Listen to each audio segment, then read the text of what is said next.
Robbie, I just saw you flying a Renegade. I don't remember seeing anyone flying it before. Renegade's actually been around for a little while now. Okay. It's a little over a year. We started campaigning it right after Florida Jets, I think 2 years ago. And we took it to Mississippi, and we flew it there, and we flew it.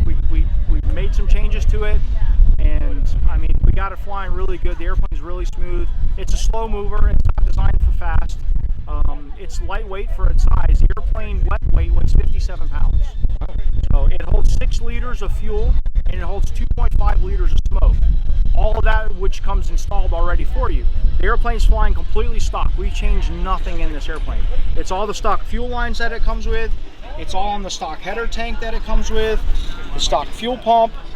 All we have in here is we have a 20-channel safe receiver. We have a Cortex Pro.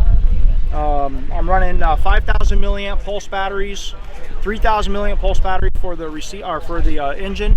This has one of our T20s in it, so this is another BVM engine.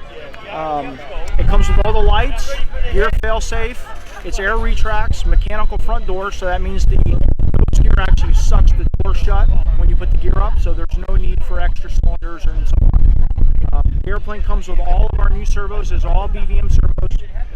These are actually not the original Spark-made servos. This is another vendor that's well known, and they make our servos for us now also. Flew very well. I think the way you start the smoke at the appropriate time is just awesome in the air. So you guys have to watch this video. Robbie just flew that beautifully. It's a very graceful jet. Yeah, thank you. It is. It's a great airplane. We actually, some people may see it if they follow the Star Wars program that the Air Force runs. They'll see 3 of these in the hands of them. That we actually built 3 of these specifically for the Star Wars program. They carry more fuel, so they can fly 45 minutes to an hour. They're using them to test the autonomous side of what they're going to use in full scale. Oh. So, and they've been flying them out at Edwards. Wow. So. Okay. Cool. Let me just do a sure. run through. Look at this.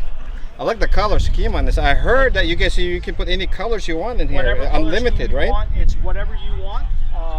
We've got some pretty cool stuff that we've done already. I think we've got like 15 or 20 of these out and flying now, maybe a few more. We still have some that we haven't delivered yet, and they're all different schemes. We can do gloss schemes, we can do flat colored schemes. I mean, sky's the limit. Some guys like what we've already done. Some guys get it and they change it up a little bit. They put our old colors from like our old Ultra Bandits and such. We've got one guy that's doing that on one, or we've done that on his.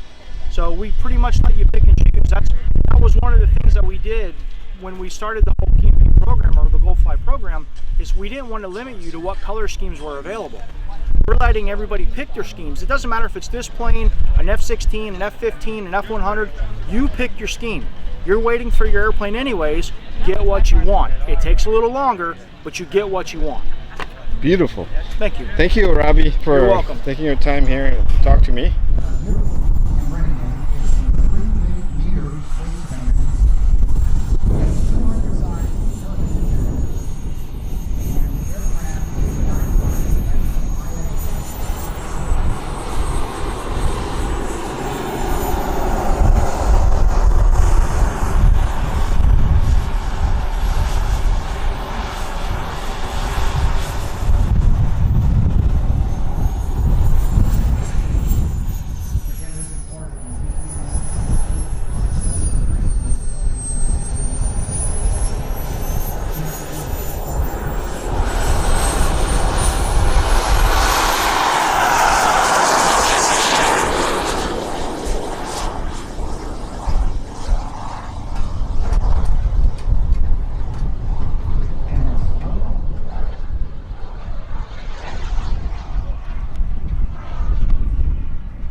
firing line.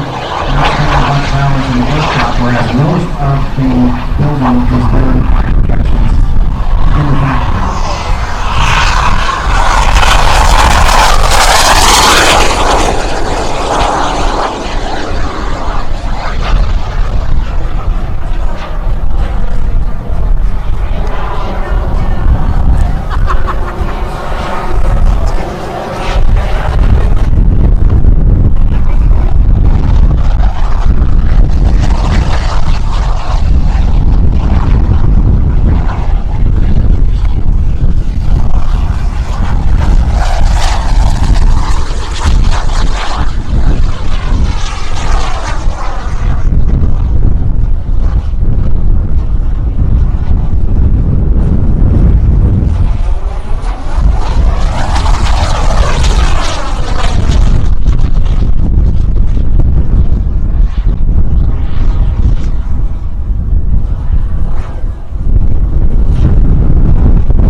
Chaser. I'm RC Chaser. We are RC Chasers.